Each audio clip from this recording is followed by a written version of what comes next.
요한복음 5장 2절 말씀을 우리 같이 보도록 하겠습니다. 예루살렘에 있는 어디요? 양문. 양문이 어디 있느냐 하면 예루살렘에 들어가는 여러 문들이 있어요. 성경에 보면 어문이라는 문도 있고 미문이라는 문도 있고 양문이라는 문도 있고 여러 문들이 있어요. 근데 이 양문은요 어디 있냐면 북동쪽, 예루살렘의 북동쪽에 위치해 있고, 양문이라고 부르는 이유는 그 근처에 양의 시장이 있어요. 그래서 제사를 드리러 오는 사람들이 제물을 그곳에서 양을 사죠. 사고지고 그 양을 가지고 어디로 들어오고 있어요? 양문으로 들어오는 것이죠. 그래서 사람들이 양을 끌고 들어온다고 해서 양문이라고 불려지는 곳이 있는 것이죠. 근데 양문 곁에는 히브리 말로 뭐가 있어요? 베데스다. 그러니까 이 베데스다라는 말 자체가 은혜의 집이라는 뜻이에요. 베데스다라 하는 뭐가 있어요? 못이라는 건 연못이죠. 연못인데 이것 크기가 어느 정도 하냐면 약 한 17m 정도 되는 그런 연못이다, 이렇게 생각하시면 되는 거예요. 근데 거기에 행각이 몇 개 있어요? 5개가 있어요. 그러니까 이 양문 곁에 이제 못이 있는데 그곳에 행각이 5이 있는데 3절 보니까 그 안에 많은 누가 있어요? 병자, 맹인, 다리 저는 사람, 혈기 마른 사람들이 누워서 물이 움직임을 기다리고 있어요. 그러니까 거기에 한 명만 있는 게 아니에요. 많은 사람들이 모여가지고 물이 움직임을 기다리고 있어요. 그 이유가 뭐냐 하면 4절 보니까 이는 천사가 가끔 이 못에, 연못에 내려와서 베데스다에 내려와서 물을 어떻게 한다고요? 움직이게 만드는 거예요. 그럴 때 움직일 때에 가장 먼저 들어가는 자는 몇 명이에요? 한 명이죠. 한 명이 병에, 무슨 어떤 병에 걸렸든지 낫게 되는 거예요. 여러분, 놀라운 기적이 하나님의 은총인 것이죠. 여러분, 근데 그곳에는요, 그러니까 물이 언제 움직일지를 몰라요. 그러니까 사람들이 다, 병든 사람들이 모여가지고 그곳에서 물이 움직이기만을 기다리고 있는 것이에요. 그런데 누구든지 제일 먼저 들어간 사람이 낫는 거 아니겠어요? 그러니까요, 거기는요 아주 치열한 경쟁이 이루어지는 곳이에요. 베데스다 은혜의 집이긴 하지만 그곳은요 치열한 경쟁이 이루어지는 곳이에요. 여러분, 우리 인생도 참 비슷한 것 같아요. 뭔가 좋은 걸 얻기 위해서는요 항상 치열한 경쟁 없이는요 얻을 수가 없는 생을 살아가고 있잖아요. 무한 경쟁에서 도태되지 않기 위해서요 어떻게 해서든지 경쟁하고 어떻게 해서든지 이기려고 노력하고, 그렇게 살지 않고서는 살아갈 수 없는 게 우리 인생 아니겠어요? 근데 거기에 보니까 요한복음 5장 5절 보니까요, 거기에 몇 년 된 병자가 있어요? 38년 된 병자. 여러분, 병에 걸려가지고 하루 이틀도 아니고요 38년이나 아파 보세요. 여러분, 그러면요 얼마나 그 병이 오래된 고질병이라는 뜻이에요. 여러분, 이것은 거의 희망이 없는 질병 아닙니까? 도저히 고침받을 수 없고, 그동안에 여러 방법을 다 써봤겠죠. 어떤 방법을 써도 해결할 수 없는 문제를 안고 살아가는 인생, 바로 이 38년 된 병자죠. 6절 보니까 예수께서 그 누운 것을 보셨어요. 그리고 병이 오랜 줄을 아시고 이르시되 내가 낫고자 하냐. 여러분, 잘 보세요. 거기에 병자가 38년 된 병자 한 명밖에 없어요. 거기에 엄청 많이 있는 거예요. 병자가 한 명이 아니에요. 각종 병든 사람이 그곳에 가득하게 있는데, 그 중에서 예수님께서 이 38년 된 병자에게 찾아와셔서 예수님께서 이 병자한테 묻고 있는 거예요. 내가 낫고자 하느냐라고 이렇게 물어본 것이죠. 그랬더니 7절 같이 병자가 대답해요. 주여, 물이 움직일 때 나를 못에 넣어줄 사람이 없어서 내가 가는 동안에 다른 사람이 먼저 내려갑니다. 여러분, 사람이요 한 가지요 38년 정도 아파 보세요. 긴 병에 누구 없어요? 효자가 없어요. 효자만 음주하세요. 친구도 없어요. 긴 병 걸려봐요. 친구도 없어지고 효자도 없어지고 뭐 주변에 사람 자체가 없어져요. 오래 병으로서 고통스러워 봐요. 그러면 아무도 남은 사람이 없어요. 외로운 사람이 된 거죠. 내가 그곳에 들어가려고 해도 누가 도와서 나를 그 못에다 넣어줄 사람조차도 없는 거예요. 절대 절망 가운데 있는, 스스로는 해결할 수 없는 사람의 모습을 그대로 보여주고 있는 것이에요. 그런데 보세요, 계속해서 그 다음 구절 보시면 예수께서 갑자기 그 사람이 말한 거예요. 일어나라는 것이요. 그리고 자리를 들고 걸어가라 라고 말씀하시고, 그 순간에 이 사람이요 38년 동안 못 움직였던 사람이요 일어나게 된 줄 믿습니다. 이 사람에게는요 방법이 그랬겠죠. 물이 움직일 때 그때 들어가게 해야지만 내가 날 수 있다. 이건 내 방법이고요. 이건 내 생각 아닙니까? 거기에요 이 물을 만들어 주시고 이것을 낫게 하시는 진짜 생명의 근원이 바로 예수 그리스도이다라는 것을 말해주고 있는 줄 믿습니다. 그래서요 우리 인생도 마찬가지예요. 여러분 이 사람이 고침받은 것이요, 이 낫게 된 것이요, 이 사람이 뭐 잘해서 났었어요? 여러분 이 38년 된 병자가 뭘 잘했어요? 여러분 뭘 잘해서 났었어요?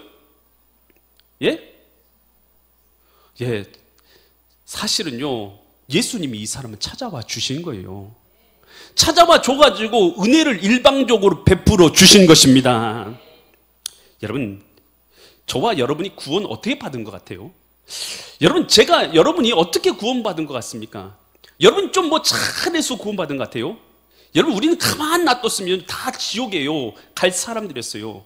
가만 놔뒀으면 다 지옥, 가장 더러운 곳에 떨어져서, 가장 무서운 곳에 떨어져서 불과 유황으로 타는 곳에서 불타 죽어야 될 사람들, 우리의 인생 아닙니까? 그런데 하나님께서 우리 스스로는 도저히 이 인생에서 벗어날 길이 없는 것을 알고 하나님께서 우리를 구원하기 위해서 이 땅에 오신 줄 믿습니다. 그분이 바로 예수 그리스도죠. 그래서 우리를 위해서 십자가상에서 물과 피를 흘려주셔가지고 대속의 피를 흘려주셨어요. 그것으로 말미암아서 구원의 길을 내주신 거 아닙니까? 그래서 누구든지 예수 그리스도를 믿으면 멸망치 않고 영생을 얻게 하려 하심이니라. 여러분 구원의 길을 여러분이 낸 적 있으세요? 구원의 길을 여러분이 내본 적 있으세요? 하나님이 우리를 위해서 구원의 길을 내주셨죠. 우리는 그것을 믿음으로 받았을 뿐이다라는 것입니다. 그래서 에베소서 2장 8절에서요 이것에 대해서 이렇게 말하고 있어요. 너희가 그 무엇을 인해서요? 그 은혜를 인하여. 은혜라는 이 말 자체가 무엇이냐 하면 여러분 복합적으로 말하고 있지만 아주 간단하게 은혜를 말하면 하나님이 나를 구원하러 이 땅에 오셔서 십자가를 져주신, 대속의 십자가를 져주신 것, 이게 바로 은혜입니다. 너희가 이 십자가의 은혜로 말미암아, 하나님이 나를 구원하기 위해서 이 땅에 오신 은혜로 말미암아서 이것을 뭐함으로요? 믿음으로. 이건 우리가 해야 될 일이죠. 믿음으로 말미암아 구원을 받았으니. 이것은 뭐예요? 이것이 뭡니까? 이것은 뭘 가리키는 지시대명사입니까? 이것은, 구원은 너희에게서 난 것이, 그러니까 우리의 힘으로 얻은 것이 아니요, 하나님이 구원기를 내주셨잖아요. 하나님의 뭐라고요? 선물이니라. 선물이니라. 여기서 선물이라는 단어는 카리스라는 이 단어를 쓰고 있어요. 카리스라는 이 단어는 어디에서 기인된 단어냐면 희극에서 기인된 단어예요. 어떤 재미난 어떤 연극 같은 거, 이것을 희극이라고 하잖아요. 여기서 기인된 단어, 그래서 기쁨과 즐거움을 나타내는 단어가 카리스라는 의미예요. 이 카리스라는 단어는, 은혜라는 단어는요, 기대하는 수준이 있잖아요. 오늘 우리가 어떤 행동을 하면 요만큼 기대하잖아요. 근데 그 기준을요, 기대하는 수준을 훨씬 뛰어넘는 것을, 그래서 뭔가를 줄 때 그것을 뭐라고 하냐면 카리스라고 말하는 것이에요. 또 이것은 어떤 것이냐, 받을 만한 가치가 있는 사람이 받는 것을 카리스라고 말하잖아요. 받을 만한 아무런 가치가 없는 사람이 받는 것을 뭐라고 말하면 카리스라고 말하는 거죠. 여러분, 우리가 선물을 받았는데 어떤 선물을 받았냐면 가치가 있어서, 받을 만한 가치가 있어서 저와 여러분이 받은 것이 아니에요. 받을 만한 가치가 없는 우리가 주님 앞에 구원의 은혜를 받은 줄 믿습니다. 우리가 기대하는 수준이 아니에요. 오늘 우리가 일한 것의 수준을요, 훨씬 뛰어넘어서 주시는 은혜가 카리스인 줄 믿습니다. 그래서 우리가 받은 것은요, 하나님께 선물인 것이에요. 우리가 구원받은 것은 우리가 가치 있어서 받은 것도 아니고 우리의 기대의 수준을 훨씬 넘어서 하나님께서 우리에게 부어주신 은혜인 줄 믿습니다. 김춘근 박사가 쓴 Why Me라는 이런 책이 있어요. 이 김춘근 박사는요, 1967년에 미국으로 유학을 가게 됩니다. 참 어려운 형편에서요, 공부하고 일하고 하면서요, 공부를 해가지고 박사학위를 따게 돼요. 그리고 나서 페퍼다인이라는 대학에서 교수로 이제 재직하게 되면서 최우수 교수상을 타게 됩니다. 아주 성공적인 인생에 정착하게 되었습니다. 젊은 나이였어요. 37세였습니다. 그런데요, 갑자기 몸에 이상이 오게 된 거예요. 간경화 또 간에 이상이 오면서 그것이요 나쁜 질병으로 진행이 된 것이요. 그래서 사형 선고를 받은 것이죠. 몇 달 있지 않고는 죽습니다. 복수가 차오고. 그래서 그는요 생각할 때 자기가 극심한 고통 가운데서 가난 속에서도 미국까지 와서 고생 끝에 이제 학위도 받고 교수 때 됐고 이제는 좀 살만해졌는데 겨우 안정된 자리 잡아서 이렇게 살고 있는데 청천벽력 같은 소식인 것이죠. 그러면서 하나님께 기도하는 것이에요. 하나님, Why me라는 게 이 책의 내용이잖아요. 제목이잖아요. Why me? 왜 납니까? 다른 사람도 있고 저 사람도 있고 아파도 될 사람이 있고 저런 사람도 있는데 왜 하필 접니까? 다른 사람이 아니라고 왜 하나님 저를 아프게 하셨습니까? 라고 하나님 앞에 원망을 섞인 기도를 드리게 되는 거예요. 하나님 도대체 왜 납니까? 왜 나만 이렇게 아파야 되는 것입니까? 왜 나만 이렇게 고통받아야 됩니까? 왜 내게 이런 무서운 질병을 주셨습니까? 하고 하나님 앞에 막 원망을 하는 거예요. 그러면서 가진 방법을 동원해서 간 치료를 위해서 여러 가지 방법으로 간을 치료하려고 노력을 해요. 그런데 아무 방법을 써도요 간이 치료가 되지 않는 거죠. 복수는 계속 차오고 더 이상 버틸 수가 없어서 숨조차 허덕거리는 그런 상태에 이르게 된 것이에요. 도저히 방법이 없어서 이제는 마지막 이제 죽음을 앞두고 나서 기도원에 올라가게 됩니다. 그곳에 이제 기도원에 올라가서 그곳에서 기도를 하게 됩니다. 하나님, 나에게 은혜를 베풀어 주시라고 계속 기도하면서 예수님의 십자가를 계속해서 바라보게 되는 것이에요. 도대체 예수님의 십자가만 바라보면서 주님 은혜 아니고선 살 수 없습니다라고 은혜의 십자가를 계속 바라보는데 십자가를 바라보는 순간에 갑자기 큰 은혜의 깨달음이 그에게 밀려오는 것이에요. 십자가를 바라만 봤을 텐데 자기는 십자가만 부여받고 모든 시선을 자기만 바라보던 시선에서 옮겨서 하나님의 십자가만을 계속 바라보는 순간에 갑자기 깨달은 게 온 것이 뭐냐면 예수님이 나를 얼마나 사랑하시는가를 깨닫게 됩니다. 십자가 자체가 우리가 십자가 교회들마다 걸어놨잖아요. 십자가 그냥 보면 아무 의미가 없어요. 근데 그곳에서 그 의미를 깨달을 때 십자가의 사랑이 깨달아지는 줄 믿습니다. 십자가를 바라본 순간에 깨달아진 거예요.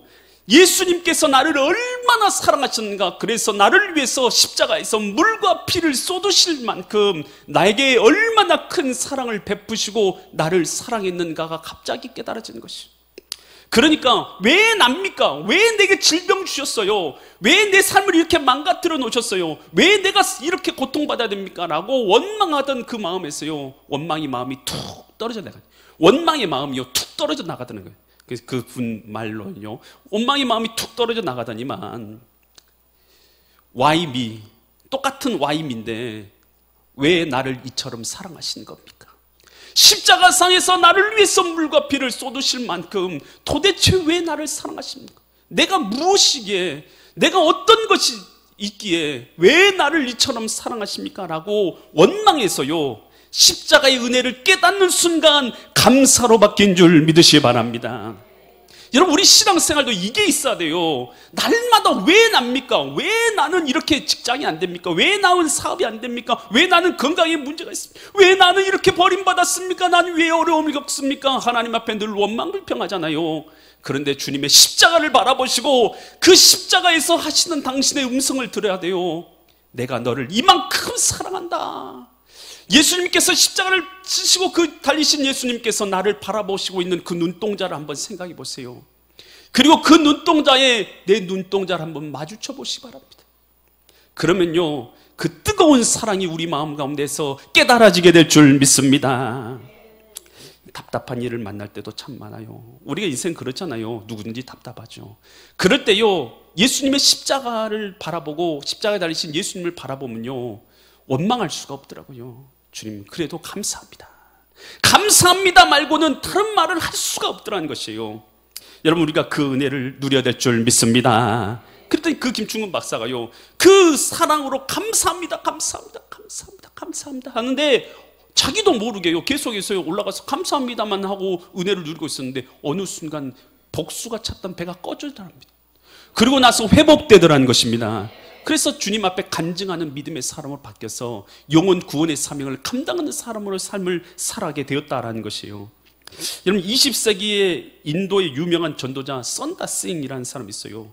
그가 이제 길을 걸어갔는데 사람들이 웅성한 거예요. 도대체 뭐가 이렇게 사람들이 모여서 ung성거리고 있는가 가봤어요. 가봤더니요, 한 사람이요, 인도에 있는 한 사람이 수도승인데요, 손을 이렇게 탁 들고, 한 손을 들고 계속 이렇게 있는 거예요. 이렇게 손을 들고 있는 것이요. 아니, 그러니까 이제 하도 사람들이 손이 다 말라 비틀어질 정도로 돼가지고 이 손을 들고 있는 거예요. 그래서 사람들이 가서 물어보는 거예요. 아니, 도대체 뭐 하려고 그 손을 들고 있냐고. 그러니까 이 수도승이 그런 거예요. 나는 손으로 지은 죄가 너무 많아서 손을 스스로 벌하고 있습니다. 하루 종일 한 달 내내 1년 365일 손을 들고 있습니다. 손을 계속 들고 있어가지고 손이 말라버렸어요. 말라 비틀어졌는데도 손을 들고 있는 것이요. 선다싱이요, 그것을 보니까 너무 치근한 것이요. 하나님을 아는 사람으로서 그걸 보니까 이렇게 말한 것이요. 수십 년을 그렇게 벌을 선다고 해서 그 손이 깨끗해지겠소? 하나님 안에서 마음이 깨끗함을 받아야지 손을 들고 있다고 해서 깨끗해지지 않습니다 라고 말했어요. 여러분, 저와 여러분이 깨끗해지는 것이 우리 손 들고 벌 쓰고 있으면 우리 손이 깨끗해집니까? 그러면 우리 죄사함 받아요? 그런 거 아니잖아요. 예수 그리스도의 은혜 앞에 그 십자가의 은혜로 우리의 죄가 씻음 받아야 될 줄 믿습니다. 그래서 에베소서 1장 7절에서 이렇게 말하고 있잖아요. 우리는 그리스도 안에서 그의 뭐를 인해서요? 여기서도 카리스가 나왔네요. 카리스의 풍성함을 따라, 예수님의 그 카리스의 선물의 풍성함을 따라서 그의 뭐로요? 피로 말미암아서 속량, 오늘 노예를 살 때 값을 치르는 것을 속량이라고 합니다. 속량 곧 죄사함을 받았느니라. 여러분, 예수 그리스도의 십자가를 통해서 오늘 우리에게 베푸시는 하나님의 사랑을 깨달을 수 있기를 간절히 축원드립니다. 그럴 때에 우리는요, 하나님의 은혜를 누리면서 카리스를 누리는 인생을 살아가게 되는 것이요. 38년 된 병자가 고침받은 것은 다른 것이 아니에요. 은혜로 고침받았어요. 저와 여러분이 죄사함 받고 구원받고 하나님의 자녀되고 천국을 부활의 영생의 부활을 소망하며 사는 자로 바뀐 것은요, 하나님의 은혜로 된 것임을 깨달을 수 있기를 바랍니다. 이 사람이 38년 된 병자가 고침을 받았단 말이에요. 근데 이 사람이요, 예수님께서 야, 너 뭘 들고 가라고 했어요? 내 자리를 들고 걸어가라. 그러니까요, 이 사람이요, 자리를 들고 막 걸어가요. 여러분, 38년쯤 병자가 돼가지고 이 베데스다 못에 앉아 있어 봐요. 사람들이 이 사람에 대해서 알 것 같아요? 모를 것 같아요? 아니, 거기 예루살렘에 있는 사람 중에요, 이 38년 된 병자 모르는 사람이 없어요. 그런데 갑자기 어느 날 봤더니 뭘 들고 걸어가요?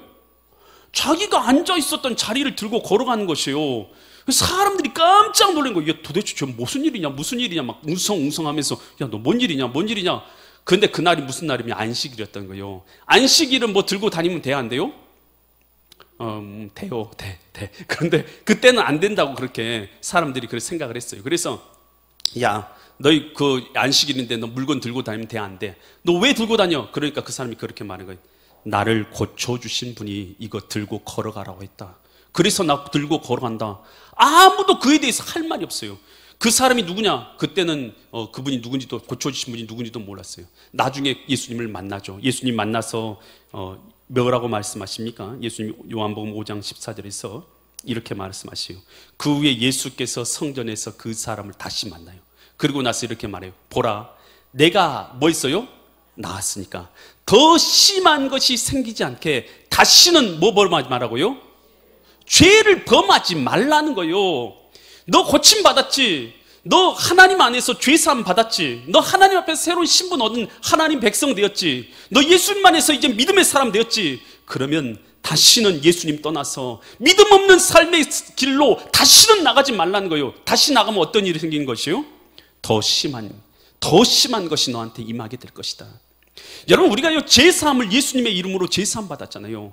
예수님을 믿음으로 우리가 하나님의 자녀가 된 줄 믿습니다. 어둠의 권세에서 해방받은 자가 된 줄 믿습니다. 하나님의 생명이 내 안에 있는 사람이 된 줄 믿습니다. 그랬던 사람이요, 하나님의 생명을 얻어서 이제 하나님의 사람으로서 살아가는 사람이, 여러분, 예수님 버리고 다시 하나님 없는 삶으로 돌아가 보세요. 여러분, 그 사람의 나중 형편은 어떻게 될 줄 아세요? 여러분, 믿지 않았을 때보다 더 사단에게 사로잡혀서 구원받기 힘든 삶을 살게 되는 것입니다. 여러분, 그래서 믿다가요, 믿음을 잃어버린 사람요, 여러분 주의하세요. 한 번 믿음을 잃어버리게 되면요, 다시 하나님께 돌아와서 구원받기는요, 여러분, 아예 구원 받아본 적이 없는 사람이 구원받는 것보다 훨씬 어려울 거예요. 그 사람은요, 나중 형편이 훨씬 어렵게 된다라는 것이에요. 여러분, 성경에서요, 이 귀신 들린 자를 예수님께서 고쳐주셨어요. 그러면서 이렇게 말씀하세요. 마태복음 12장 45절에서 이렇게 말씀하세요. 이에 만약에 너가 다시 이제 하나님 앞에 돌아오지 않고 또 죄된 삶을 그대로 살아가면 어떻게 되냐? 이에 가서 저보다 악한 귀신 몇을 데리고 온다고요? 그전에는 한 마리 귀신이 들었었다면 나중에는 이제 몇 마리 귀신이 들어와요? 주님의 뜻대로 여러분 믿음으로 사는 것, 여러분 이것이 감사한 줄 믿습니다. 내 안에 성령이 계신 하나님의 영이 살아서 살아있는 사람, 여러분 그래서 생명을 얻은 사람을 사는 게 감사한 거예요. 7 귀신이 데리고 들어갔어 하니 그 사람의 나중 형편이 전에보다 더욱 심하게 되니라. 이 악한 세대가 또한 이렇게 된다. 그러니까 하나님 없이 살아가는 사람들, 하나님 한 번 들었는데 하나님 또 믿었는데 하나님 멀리 떠나서 살아가는 사람, 그 사람에게 이런 결과가 있다는 것이에요. 육신을 갖고 이 땅에 오신 예수님, 그분은 바로 하나님이시에요. 예수님이 하나님이라는 사실을 우리가 알 때만이 우리는 구원의 길에 이룰 수가 있는 것입니다. 성경에 있는 많은 이야기들은 뭐에 대해서 기록되느냐? 예수님이 하나님이신 것을 알려주려고 기록된 것이에요. 여러분, 제자들이 갈릴리 바다 지나갈 때 큰 풍랑이 일어요. 그럴 때 그 풍랑을 내서 예수님께서 일어나서 풍랑아 잠잠할지어다, 파도야 잠잠할지어다, 바람아 잠잠할지어다 라고 명령했더니 바다 풍랑이 잠잠했어요. 도대체 예수님께서 이것을 행하신 이유는 뭐예요? 성경에서 그것을 보고 나서 마태복음 8장 27절에서 이렇게 제자들이 말하죠. 사람들이 놀랍게 여겨 이르되 이 사람이 어떤 사람이기에 바람과 바다도 순종하는가 하더라. 이건 물음표잖아요. 누굴까? 이 사람은 누굴까? 누구니까 바람과 바다가 잠잠게 될까? 이거 우리에게 대한 질문이잖아요. 누굽니까? 하나님의 아들이신 줄 믿습니다. 군대 귀신 들린 자에게 군대 귀신 들린 자가 예수님 만났더니 달려와서 엎드리죠. 그러면서 뭐라고 말해요? 마태복음 8장 29절에서 이에 그들이 소리질러 이르되 하나님의 아들이요, 우리가 당신과 무슨 상관이 있나이까? 여러분, 귀신도 하나님의 아들인 걸 알아요, 몰라요? 여러분 알고 있잖아요. 여러분, 예수님은 하나님의 아들이신 줄 믿습니다. 여러분, 요한복음 10장 28절로 30절에서 수전절에서 예수님께서 이런 말씀하세요. 내가 그들에게 뭘 준다고요? 영생을 주노니 영원히 멸망할 자가 없을 것이었고 그들을 내 손에서 빼앗을 자도 없다. 그렇게 말씀하시니까 그들을 내게 주신 아버지는 만물보다 크심에 만물도 아버지 손에서 빼앗을 수 없느니라. 30절, 나와 아버지는 하나이다. 여러분, 이 예수님께서 곧 하나님, 우리는 삼위일체 되신 하나님을 믿는 줄 믿습니다. 예수님 곧 이 땅에 오신 하나님이라는 것. 그래서 이 성경이 기록된 목적이 이렇게 기록돼요. 요한복음 20장 30절로 31절에서 그 목적을 이렇게 말하고 있습니다. 예수께서 제자들 앞에서 이 책에 기록되지 아니하는 다른 많은 표적들도 행하셨으나 이 책이 기록된 이유는 뭐냐? 오직 이것을 기록하면 너희로 뭘 알도록 하기 위해서요? 예수님께서 하나님의 아들 그리스도이심을 뭐 하게 하려고요? 믿게 하려고. 또 그 너희로 믿고 그 이름을 힘입어서 뭘 얻게 하려고요? 영생을, 생명을 얻게 하려 함이니라.